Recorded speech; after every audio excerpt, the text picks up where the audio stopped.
ज्याला आपण देव समजतो असा मोठा लक्ष खूप आपल्या त्याला मी खूप देव समजतो कारण बैलगाडी क्षेत्रातला राजा आहे. त्याच्यानंतर त्याच्यात पावलावरती येते आपला बकासूर आहे. माझा आवडीचा बैल आहे बकासूर.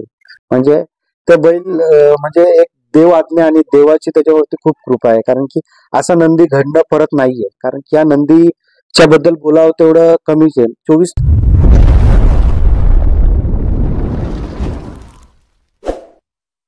दादा, खूप दिवसानंतर आपली भेट झाली. नमस्कार. नमस्कार.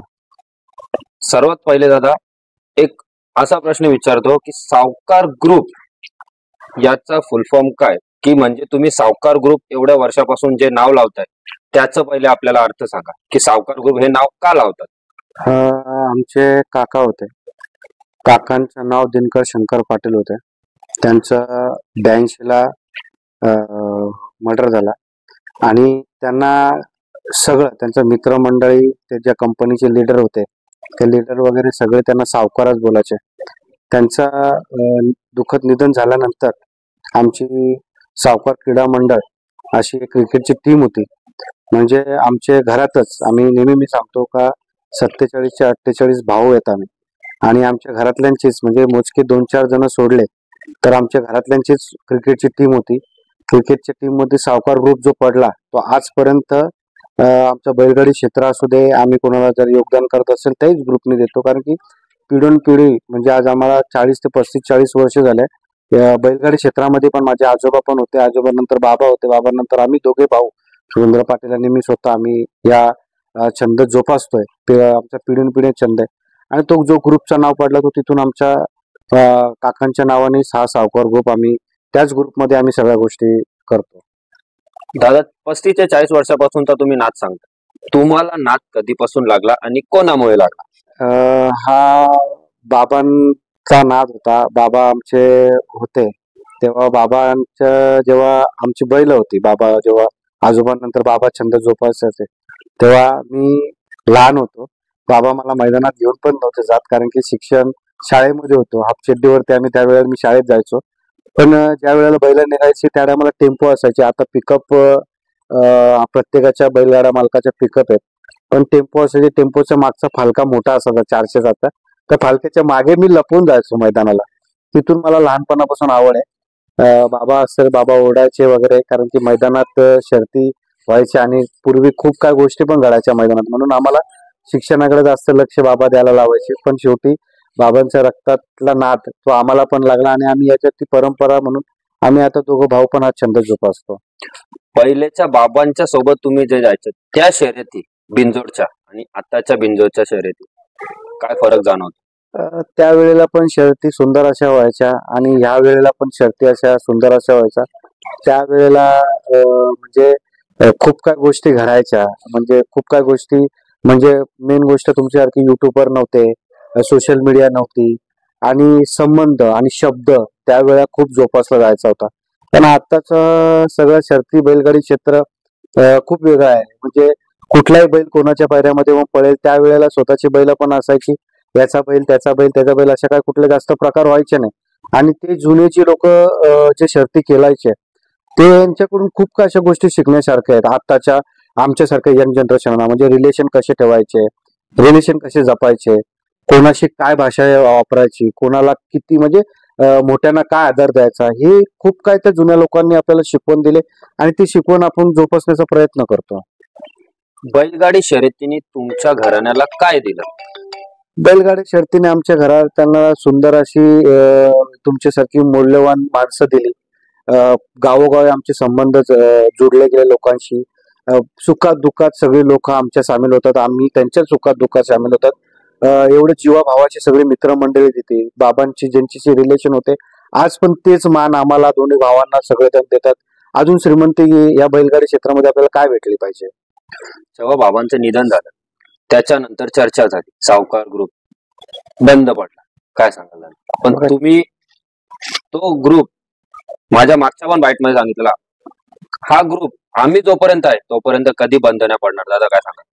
ग्रुप कसा असतो आपल्या घरातला म्हणजे आपल्या शरीरामध्ये जसा मनकात पाठीचा जो कणा असतो तसे आमच्या कुटुंबाचे आमचे बाबा होते. आमचा मेन करता धरता होते. जो बाबा वारल्यानंतर आमचं घर टोटली 1.5-2 वर्ष पूर्ण डिस्टर्ब होतं. आमचं संपूर्ण कुटुंब. आमची पहिला पण गाडी अनिल वसंत पाटील या नावाने पळायची. सुरुवातीपासून नरहरी पाटील या नावाने पळायची. म्हणजे बरेचसे आमच्या जुन्यापासून बैल पळायचे. पण बाबा वारल्यानंतर जर आमचं फॅमिली कुटुंब जरा डिस्टर्ब असल्या कारणाने आम्ही थोडं थांबलो होतो. कारण की ज्या क्षेत्रामध्ये बाबांना आवड होती त्या क्षेत्रामध्ये आम्ही नंतर जसं सुरुवात केली बघा, जपान होता. जपान नंतर मी तेजा घेतलं, तेजानंतर मी भोंगा घेतला. भरपूर अशी बैल आपल्या दावणीला आली. आज आपण जोपासण्याचा प्रयत्न करतो आणि तो जपतोय आपण नाद बाबांच्या नावासाठी. आणि आता जसं मी सांगितलं का पहिला नरहरी कृष्ण पाटील या नावाने आमची गाड्या पळायची, त्याच्यानंतर अनिल वसंत पाटील या नावाने पळायची. आता स्वर्गवासी रामदास शेठ शंकर पाटील या नावाने पळते. कसं होतं, बाबांच्या नावासाठी आम्ही हा शोक आमचा जिवंत ठेवलाय. आणि जोपर्यंत आम्ही दोघं भाऊ जिवंत आहेत तोपर्यंत आमचा नाद हा चालूच राहणार. आता थोडा आपण बैलगाडी शर्यतीकडे वळला. त्या दिवशी भुंगाच्या गुलालाबद्दल चर्चा चालू होती. मी स्वतः सगळं काम सोडून टीव्ही कडे बसलेलो. सुतावर आला भुंगा. थोडक्यात भुंगा गाडी फॉल झाली. काय सांगाल? काय अपेक्षा होती भुंगा? पुशेगाव मैदानाचा. बरोबर. पुशेगाव मैदानामध्ये प्रत्येकाला पळण्याचा आणि आनंद घेण्याचा प्रत्येक बैलगाडी मालकाची इच्छा असते. आम्हाला इच्छा होती. आमचा गट पास झाला तिथे आम्ही खूप समाधान झालो. कधी कधी कुठल्या बैलाची अडचण होते किंवा काहीतरी प्रॉब्लेम होतात, पुढे येऊन गाडी बाद झाली. शेवटी संघटनेने काढलेले नियम अटी आहे, ते नियम अटीचं पालन करणं आपलं प्रत्येक बैलगाडी मालकाचा ते भाग्य, म्हणजे ते मान्य करावंच लागेल. मुंबई असो किंवा पश्चिम महाराष्ट्र असो, इथे आपल्याला त्या संघटनेने, अखिल भारतीय संघटना महाराष्ट्र राज्य जी आहे मुंबई आणि पश्चिम महाराष्ट्रातली, त्यांनी जे नियम अटी केले ते आपल्याला मान्य करायचे. त्या नियमाचं पालन करून प्रत्येक बैलगाडा मालक हा त्यांचं पालन करतो. आणि तशी लॉबी बाद झाली आणि आम्हाला म्हणजे सेमीलाच आम्ही बाद झाल्याप्रमाणे आम्ही हार पत्करली आमची. मिलिंद शेठ पाटील एवढे श्रीमंत असून भुंगाकडे लक्ष देत नाही, याबद्दल 2 शब्द सांगा. कारण मैदानात गेल्यावर भुंगाला तब्येतच नसते अशी खूप ठिकाणी चर्चा असते. दादा काय सांगा? हा प्रत्येकाचा बघण्याचा दृष्टिकोन वेगळा वेगळा आहे. भुंगा मी मागे पण बाईक मध्ये असं बोललो होतो का, न्हावीचा वजीर होता सुरुवातीला. न्हावीचा वजीर होता, त्याच्यानंतर आता सध्या निंबाळकर सरांचा सर्जा होता.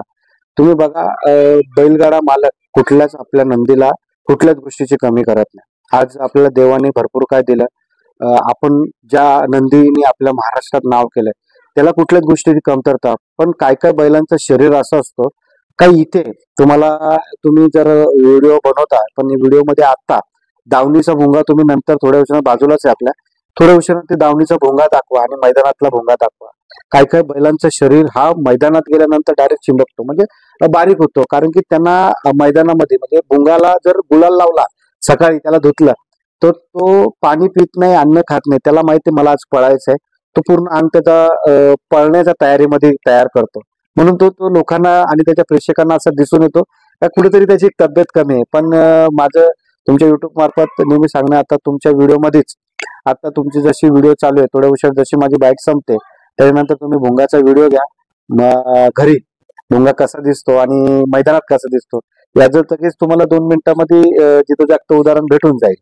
तुम्ही आधी वडिलांच्या सोबत गपचूप शर्यतीने जायचे, तेव्हा तुम्ही घाटावर जायचे का? नाही, तेव्हा घाटावरती जायचं नाही. कारण की जी बैल होती तिथं पश्चिम महाराष्ट्राची बैल, आमच्या बाबांचे संबंध पूर्ण महाराष्ट्र सगळ्यांशी होते. जी बैल आम्हाला आवडायची ते बैल बाबांच्या नावावरती इकडे आम्ही उतरवायचो आणि आमच्या बैलांमध्ये पळवायचो. त्यामुळे तेवढं भाग्य नव्हतं का पश्चिम महाराष्ट्रामध्ये आपण ज्या वेळेला आपलं वय झालं, वयाच्या 17-18व्या वर्षी मी जेव्हा, म्हणजे या बैलगाडी क्षेत्रामध्ये जेव्हा मी येत गेलो, त्यावेळेला मी 1-2दा गाडीमध्ये बसून बाबांच्या बरोबर गेलो होतो बघायला. पण 3 फेऱ्याचं मैदान मी फक्त जपानच बघितलं होतं. त्यावेळेला जपान आमचा पळाला होता आणि फायनलला पात्र पण झाला होता. आता तुम्ही 3 फेऱ्याच्या मैदानाला जाता, काही जुनी माणसं तुम्हाला 100% भेटत असतील. ते बाबांच्या बद्दल जेव्हा चर्चा करतात काय वाटतं, काय अभिमान वाटतो? अभिमान म्हणजे आमचे जुने आमच्या साताऱ्याचा आमचा इनुस भाई असेल, परत मांगडे तात्या असतील, परत किसन शेठ असतील, आमचे जे बाबांचे संबंध आहेत, परत आपले माळशिरसचे नाना असतील. म्हणजे जे त्यांना बघितल्यावरती बाबांची कुठं मला कमी भास होत नाही. कारण की त्या बाबांनी कमवलेली ही श्रीमंती आणि बाबांच्यामुळे ते आपल्याला मान सन्मान आम्हाला दोघा भावांना देतात. कारण की आज आपण बाबांमुळे ह्या जगामध्ये आज जे काही आपण सगळं बघतोय, आपला परिवार बघतोय किंवा आपण हे सगळं सगळ्या गोष्टी बघतो, बैलगाडी क्षेत्र असो, आपला बिझनेस होतो, हा त्या बाबांच्यामुळे आणि त्यांच्यामुळे. आणि त्यांना आपण विसरून किंवा त्यांच्या जो आपल्याला दिलेला सन्मान आहे त्यांच्यामुळे जो भेटतो, त्याला आपण कुठेच विसरून जातात, विसरलो गेलो नाही पाहिजे. दादा, तुम्ही मागे पण मला सांगितलं जवळजवळ 150 ते पावणे 200 जण तुमच्या फॅमिलीमध्ये आणि एका घरात तुमचे 5 नगरसेवक आहेत. दादा, तुम्ही स्वतः नगरसेवक आहेत. सरकार आणि बैलगाडा शर्यत काय कसं चालवता? बघा, आपला छंद हा मी बोलत असतो का 40% मी बैलगाडी क्षेत्राला देतो, 60% माझा बिझनेस आणि माझ्या राजकारणाला देतो. दुसरा कुठला शौक नाही. बैलगाडा सोडला तर मी मित्रमंडळी पण मला बोलतात का जेवढा वेळ तू बैलांवरती देतो तेवढा वेळ आम्ही लोक पण नाही देत. पण माझा जो छंद आहे तो माझा बैलगाडीचा छंद आहे. मला स्वतःलाच बैल बघितल्याशिवाय दिवस माझा पूर्ण होत नाही. मला सकाळी एक राऊंड मारायला लागतो, दुपारी एक मारतो, संध्याकाळी एक मारतो. जोपर्यंत माझा भुंगा, तेजा, जपान माझ्यासाठी आज भुंगा पळतोय म्हणून मला सर्वश्रेष्ठ भुंगा नाही. जेवढा प्रेम मी भुंगावरतीच करतो तेवढा प्रेम माझ्या जपानवरती करतो, तेजावरती. शेवटी हे महादेवचे नंदी आहेत. हे आपल्या दावणीला कसे व्यवस्थित राहतील याचा आणि कसे व्यवस्थित ठेवू शकतो याच्या मागे मी जास्त प्रयत्न करत असतो. ज्या टायमाला उद्या समजा आपला बैल पाळायला जाणार आहे, कोणताही असो, वहिनींचा, आईंचा काय हातभार असतो? माझ्या मिसेसचा तर खूप मोठा हातभार असतो, माझ्या आईचा हातभार असतो. कारण की त्या आमच्या घरातल्या लक्ष्मी आहेत. माझी मिसेस तर आता मध्यंतरी ज्या टायमाला भुंगाने 5 नंबर केला त्या टायमाला माझ्या मिसेस स्वतः मैदानामध्ये होते. आम्ही बाहेरून डायरेक्ट मैदानात पोहोचलो होतो. ज्या वेळेला आम्ही सेमी बघत होतो आणि भुंगा त्यावेळेला नवीन वर्षाला आमचा सेमी पास झाला, माझ्या मिसेसच्या चेहऱ्यावरती आणि माझ्या मुलीच्या चेहऱ्यावरती मी एक वेगळाच आनंद बघितला होता. आणि याच्यापूर्वी म्हणजे त्यांच्या याच्यामध्ये माझी मिसेस स्वतः वकील आहे. त्याच्या क्षेत्रामध्ये खूप बिझी असते ती, त्याच्यामुळे तिचं जास्त काय लक्ष नसतं. पण सगळ्या आमच्या फॅमिलीचे स्टेटस वगैरे बघत असते ती स्वतः स्टेटस ठेवत असते आणि विचारत असते का आपला भुंगा कधी पळायला जाणार. म्हणजे शेवटी आपल्या नंदीच्या पुढे आपल्या घरच्यांचा पण तेवढा हातभार पाहिजे तरच यश मिळतं. एवढं सगळं मला या क्षेत्रामध्ये कळालंय. दादा, वडिलांचं निधन झाल्यानंतर खूप अशा माता भगिनी असतात, त्या आपल्या घरच्या पुरुषांना सांगतात की हा नाद आता नको, आपले वडील नाही राहिले. पण तुमच्या घराला आईंचा आणि तुमच्या वहिनींचा पूर्ण हातभार आहे. दादा, काय सांगा? बघा, बैलगाडी क्षेत्रामध्ये आपण संयमाने आणि शांततेने हा क्षेत्र आपण जोपासण्याचा प्रयत्न करतो. जिथे तिथे वादग्रस्त होतं तिथे मी स्वतःहून, कारण की मला कुटुंबाने आणि आमच्या आईने सांगितलंय का जिथे जिथे आपल्याला एक पाऊल मागे घेता येईल तिथे तिथे आपण एक पाऊल मागे घेऊन आपले बाबांनी जे जपलेले संबंध आहेत ते जपण्याचा प्रयत्न करा. त्याच्या पावलावरती पाऊल ठेवून मी वागत असतो. कारण की माझ्यामुळे ह्या बैलगाडी क्षेत्राला कुठला गाळबोट लागणार नाही. माझ्यापेक्षा माझ्या बाबांचं नाव या क्षेत्रामध्ये खराब होईल तिथे मी बाबांच्या नावासाठी कुठे एक पाऊल मागे घेण्याचा प्रयत्न करतो. आज बघा, माझी भुंगा पूर्ण महाराष्ट्रात आज चर्चेत आहे. जिथे पण माझी गाडी होते तिथे मी माझ्या जे सहकारी भुंगाला मानणारा वर्ग त्यांना मी थांबवण्याचा प्रयत्न करतो आणि गुलाल घेताना पण कुठला जल्लोष करून देत नाही मी. कारण की बघा, कोणाला हिनवणं आणि कोणाबद्दल काय गोष्टी बोलणं ते माझ्या स्वतःच्या मनाला पटत नाही. जी गोष्ट घडते तिथे मी स्वतःहून दिलगिरी पण व्यक्त करतो आणि स्वतःहून एक पाऊल मागे घेण्याचा पण प्रयत्न करतो. मागच्या माझ्या एका बाईटमध्ये तुम्ही बोललेले जपान आणि लक्षा ही गाडी पळायची. आता दोघांचं वय झालंय, पण लक्षाही कमी नाही, जपानही कमी नाही. पण तुम्ही मागच्या वेळेस बोललेले पुढच्या सीझनला आम्ही 100% फेरा किंवा पब्लिक डिमांडसाठी ही गाडी पळवू. ही गाडी पळताना कधी दिसेल? पप्पू शेठ पाटील यांचा लक्ष आणि तुमचा जपान. पप्पू शेठचे आणि बाबांचे पण संबंध खूप जवळचे आहेत. पप्पू शेठ जेवढा अधिकार जपानवरती आहे तेवढाच अधिकार लक्षावरती आहे आणि आमचा पण जेवढा अधिकार जपानवरती तेवढं आमचं लक्ष नाही. एकच दावणीची दोन्ही बैल आहेत आणि एकच मालकाची बैल होती, ती काय लांबची नाही. आम्ही विचारी झालता स्वर्गवासी आपले किशोर दादांच्या नावाने हा 31 तारखेला मैदान ठेवला होता. त्या मैदानात आम्ही पळवण्याचं आमचं ठरलं पण होतं. पण काही कारणास्तव मी कुटुंबाला, माझ्या फॅमिलीला घेऊन मी बाहेर होतो, त्याच्यामुळे ते मेळ बसला नाही.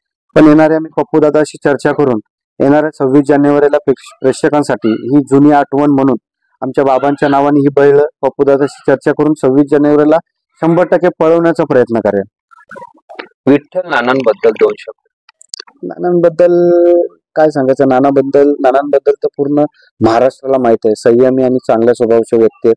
आणि नानांच्या नियोजनामध्ये आपला भोंगा पळतो. त्याच्यावरती मी प्रत्येक बाईट मध्ये बोललोय. त्याच्यामध्ये नवीन असं सांगण्यासारखं काय नाही. नाना आमच्यासाठी आमचं भाग्य आहे का नानांच्या दावणीला आपला भोंगा आहे. नानांच्या नियोजनामध्ये भोंगा पळतो आणि आमच्यासाठी नाना मुंबईला आले तर ते आमच्यासाठी खूप म्हणजे भाग्याची गोष्ट आहे. मिलिंद शेठ पाटील बैल 101 घेतात पण कधी खरेदीबद्दल बोलत नाही. एक तुम्ही आता भोंगा घेतला, कोणाला माहित नव्हता, डायरेक्ट भोंगा घेतला. फायर पण कोणाला माहित नव्हता, डायरेक्ट फायर घेतला. काय सांगाल दादा? दिखावा करायची काय गरज आहे? जर आपल्याला शोकच करायचे दिखावाची गरज नाही पाहिजे. आपला शोक जोपासला पाहिजे. लोकांना दाखवून काय करायचं आपलं. आणि आणि आपल्याला सवय पण नाही का हे असं झालं आणि तसं झालं आणि ह्या गोंड्यावरती नाव त्या गोंड्यावरती नाव. आपली बैल पळतात आपण शोकसाठी करतोय, आपण गुलालासाठी खेळतोय, आपण कुठल्या पैशासाठी नाही खेळत आहे. आता पण माझी 2 दिवसापूर्वी गाडी झाली. ज्यांनी गाडी खेळली ते मैत्रीपूर्ण लढत झाली आणि सुंदर अशी गाड्या पळाल्या. आपण गुलालाचे भोके आहेत. मी नेहमी सांगत असतो. मागच्या वेळेला पण आपला ज्या वेळेला भोंगा पळाला आणि 5 नंबर केला, मी बक्षीस पूर्ण विठ्ठल नानांच्या हातामध्ये दिले. नानांच्या सहकार्यांनी सगळ्यांनी ती बक्षीस वाटून घेतली. आमची सगळी मंडळी होते सगळ्यांनी म्हणजे शेवटी काय होतं आपण ज्या क्षेत्रामध्ये त्या क्षेत्रामध्ये फक्त आणि फक्त गुलाल महत्वाचा आहे आणि गुलालासाठीच खेळलं पाहिजे. प्रत्येकाची मानसिकता असते, प्रत्येकाचे विचार वेगवेगळे असतात. माझे जे विचार आहेत ते मी व्यक्त केले. भोंगाकडून अपेक्षा काय राहिल्यात? काहीच राहिलं नाही भोंगाकडून. भोंगाकडून काहीच अपेक्षा नाही. भोंगाने मला खूप काय दिलं आणि खूप तुमच्यासारखी जीवाभावाची मित्रमंडळी दिली. सगळं समाजामध्ये माझं नाव केलं. ज्या ज्या लोकांना मिलिंद पाटील माहित नव्हतं त्यांनी मिलिंद पाटील ही ओळख माझ्या भोंगामुळे झाली. अजून काय पाहिजे? तो व्यवस्थित राहावा माझ्या धावणीला, त्याला काय इजा होऊ नये आणि महादेवाच्या नंदी त्याची सेवा करायला आम्हाला भेटली पाहिजे. बस अजून काहीच नाही. स्वतःचा बैल सोडून भोंगा, तेजा, जपान हे बैल सोडून कोणता बैल आहे की त्याच्यासोबत तुम्हाला पळायची इच्छा आहे? भोंगा आणि तो बैल, भुंगा कोणता तर बैल राहिला? भुंगा तर सगळ्या बैलांबरोबर पळाला. फक्त एक अर्जुन संदीप भाई यांचा अर्जुन सोडला तर महाराष्ट्रातले नामांकित बैल आमच्या सोबत पळाला. अशी अपेक्षा नाहीये का कोणाबरोबर पळालाच पाहिजे.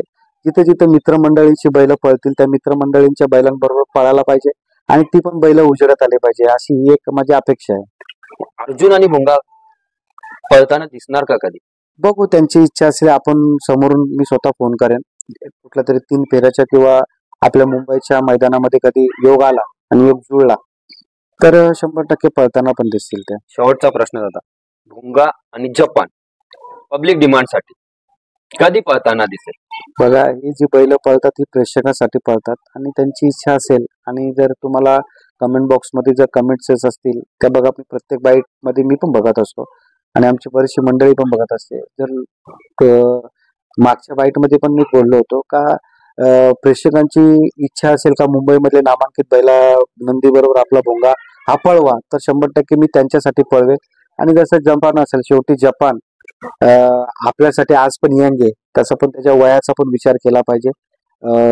वयस्कर माणूस आणि यंग मुलगा याच्यामध्ये खूप डिफरंट असतो. त्याला कुठली इजा होऊ नये आणि त्याला कुठला त्रास या वयात होऊ नये म्हणून मी थोडं त्याला पळवायला पण टाळतो. कारण की बघा कधी कुठली गोष्ट घडेल ही आपण विचार पण नाही करू शकत आणि त्याला ह्या वयात दुखापत नको म्हणून पण प्रेक्षकांची इच्छा असेल तर कधीतरी त्याचा फेरा तरी एक 100% आपण काढूया. दादा एकच शेवटचा प्रश्न, पुन्हा एकदा नवीन खरेदीबद्दल काही विचार केलाय का? शेवटचा प्रश्न आपल्या पब्लिकसाठी. खरेदी तर आता सध्या नाहीये कारण की मध्यंतरी मी फायर पण घेतला होता पण माझ्या जवळचा मित्र आहे त्याला मी बर्थडे गिफ्ट केला होता. आमच्या नियोजनामध्ये आहे तो. दात लावल्यामुळे त्याला जरा 20-25 दिवस जरा मी आराम द्यायचा ठरवला होता. काय काय 4-4, 5-5 बैल असतात तर नियोजन होत नाही आणि काय होतं आजकाल बघा तुम्ही मैदानांमध्ये एक गाडी होता होता दुपारी 3:30 3ला 2:30ला गाडी गेली ती गाडी 6ला सुटते किंवा 5ला सुटते. आता जरा 2-3 मैदान झाले का या मैदानामध्ये एक बिनजोडचे ट्रॅक वेगळा आणि दुसऱ्या गाड्यांचा ट्रॅक वेगळा त्याच्यामुळे जरा फटाफट गाड्या होतात. म्हणून काय याच्या पूर्वी तसंच याच्या पहिला ज्या गोष्टी घडायच्या म्हणजे बिनजोडची असो किंवा दुसरी गाडी असो एवढा वेळ व्हायचा का प्रत्येक गाडा मालकाला त्याचा त्रास व्हायचा आणि 3-3 तास थांबायला लागायचा खाली. त्याच्यामुळे नियोजन लागत नव्हता. एक गाडी होता होता नाकीस नव्हायचा म्हणून मी 2-2 गाड्या जमून जात नव्हतं. नियोजन होत नव्हतं म्हणून त्याच्यामुळे आता आपण असा विचार केला का व्यवस्थित आपलं चाललंय तर चालू ते ज्या वेळेला आपल्याला असं वाटेल का आज आपल्या या पुढच्या वर्षी किंवा त्याच्या पुढच्या वर्षी आपल्याला नवीन वासराची आपल्याला गरज आहे, त्यावेळेला 100% आपण भुंगाच्या नंतर किंवा त्याच्या नंतर नवीन खरेदी आपण घेण्याचा प्रयत्न करू. भुंगा व्यतिरिक्त सध्या टॉप मध्ये पळणारे तुमचे आवडचे बैलांचे नाव? भुंगा तुमचा एकही बैल नको, मला घाटावरचे आणि मुंबईचे सगळे इकडचे सांगा. या बैलगाड्या क्षेत्रामध्ये ज्याला आपण देव समजतो असा मोठा लक्ष खूप आपल्या त्याला मी खूप देव समजतो, कारण बैलगाडी क्षेत्रातला राजा आहे. त्याच्यानंतर त्याच्यात पावलावरती येते आपला बकासूर आहे, माझा आवडीचा बैल आहे बकासूर. म्हणजे ते बैल म्हणजे एक देव आज्ञा आणि देवाची त्याच्यावरती खूप कृपा आहे, कारण की असा नंदी घडणं परत नाहीये. कारण की या नंदीच्या बद्दल बोलावं तेवढं कमीच आहे. 24 तासात त्यांनी 2 final, 2 Hind Kesari final 1 number केलेत आणि परत 4 दिवसामध्ये पळून तो 1 नंबर करतोय, म्हणजे हे शक्यच नाहीये.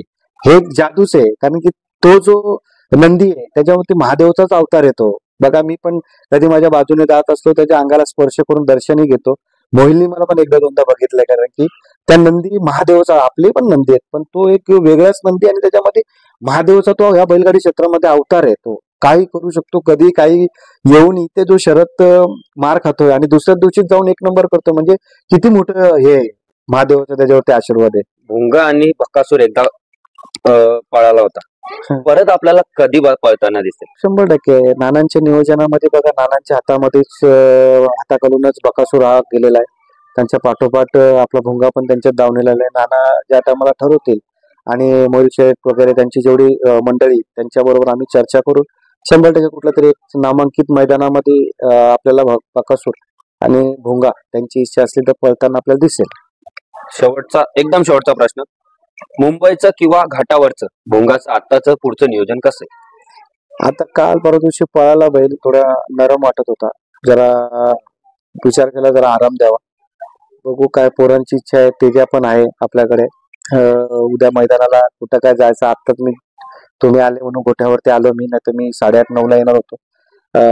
तेजा पण आहे. उद्या कुठं मैदानाला जायचं, कसं काय जायचं, आता जे नियोजन जे आहेत आमची मंडळी, आमचा शुभम झाला, आख्या झाला, जया झाला, आमचा गुंडा झाला, परत आमचा हेमंत झाला, दर्शन झाला, परत आपले SYP ग्रुप झाला, आमचा RGR ग्रुप झाला, परत SB ग्रुप झाला, शैलेश भोईर पूर्ण ग्रुप झाला, परत आपले जेवढी मंडळी जे नियोजन करतात, आमचा पप्पू शेठ झाला, आकिब शेठ झाला, म्हणजे ठरवतील रात्री कुठं जायचं, कसं जायचं. तिथे मग मैदानामध्ये आपण जाण्याचा प्रयत्न करू आणि आपल्या संयमाने आपण तिथे गुलाल प्राप्त करण्याचा प्रयत्न करू. चालेल दादा, तुम्ही आमच्यासाठी थांबले आणि आमच्यासाठी एवढा वेळ दिला त्याबद्दल तुमचे खूप खूप धन्यवाद दादा. तुमचे पण वेळ आणि तुमची साथ आमच्याशी आमच्या बरोबर अशीच राहू द्या. तुमच्या सारख्यांचं प्रेम आमच्या पाठीशी आणि आमच्या भुंगावरती तुमच्यासारख्याचं प्रेम सदा राहू दे, बस एवढंच अपेक्षा. धन्यवाद. धन्यवाद.